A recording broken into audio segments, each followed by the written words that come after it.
The word crowdfunding is a compound word.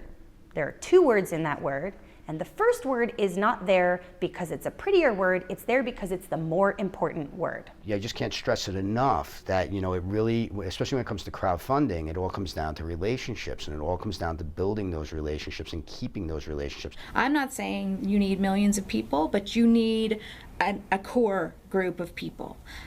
Because those are the ones who are going to help you to spread out. You're not going to be able to spread word of mouth all by yourself. We're all encouraged in our life that we can do whatever we want, that we are entitled to achieve our dreams, and we can do this and we can do that. And with crowdfunding, it's, you know, people think that, oh, well, now that's the answer to my question. I just put my project up there, and since I'm entitled to have a dream, I'm entitled to write a book or make a movie or be a ballet dancer or put on my theater production, that people now are going to give me money. We shot She's Gonna Have It in 1985. We were doing Kickstarter before there was Kickstarter. We just didn't have the technology. Generating a fan base. There's a question.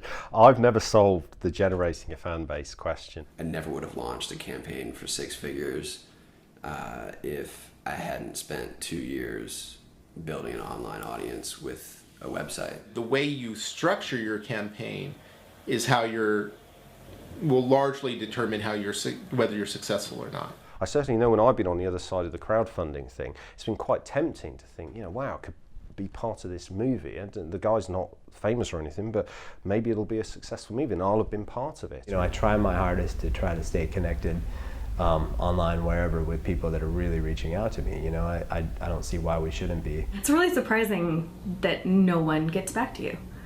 So, I don't know what that is. It is a race. You know, your crowdfunding is like a real amazing time where it's just like, you can't think about anything other than getting the word out and, like, you know, making an update video and posting, you know, new things and getting people interested and, like, trying to get film blogs to talk about it. I think one of the really lucky things about our project is that we had sort of the tiny house community there, you know, ready to kind of help us get the word out. Not having a good pitch video, to me, I feel like is the ones I've seen, I'm like, I would never donate to that because the video wasn't good. Whether it was the production value or just the pitch wasn't good. I just didn't feel like it was a compelling enough story. Put a couple months in on the video, and part of it, one thing I recognized with Kickstarter that was very, very clear is that you have to have the personal touch. I would not have had a successful Kickstarter campaign, we wouldn't have had a successful Kickstarter campaign if we weren't truly 100% passionate about the film. We researched a lot of campaigns. We probably looked at about 100 different campaigns. We watched all their videos, we looked at their rewards, their perk structure, all the text on the actual Kickstarter page. Sometimes you get discouraged.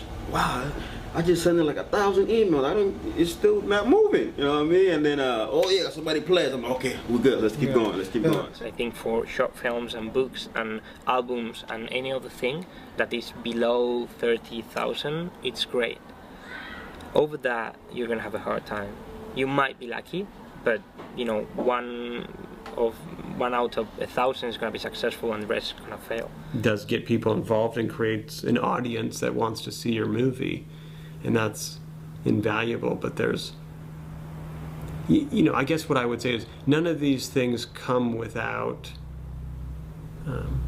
you don't gain something without giving something up. That's one of those cases where our entire momentum went back to zero, and it was very hard, not just to start up from that point, but to start off from a really low point. Well, I think any pursuit that you do in life is filled with failures and successes, and you often learn more from your failures than your success.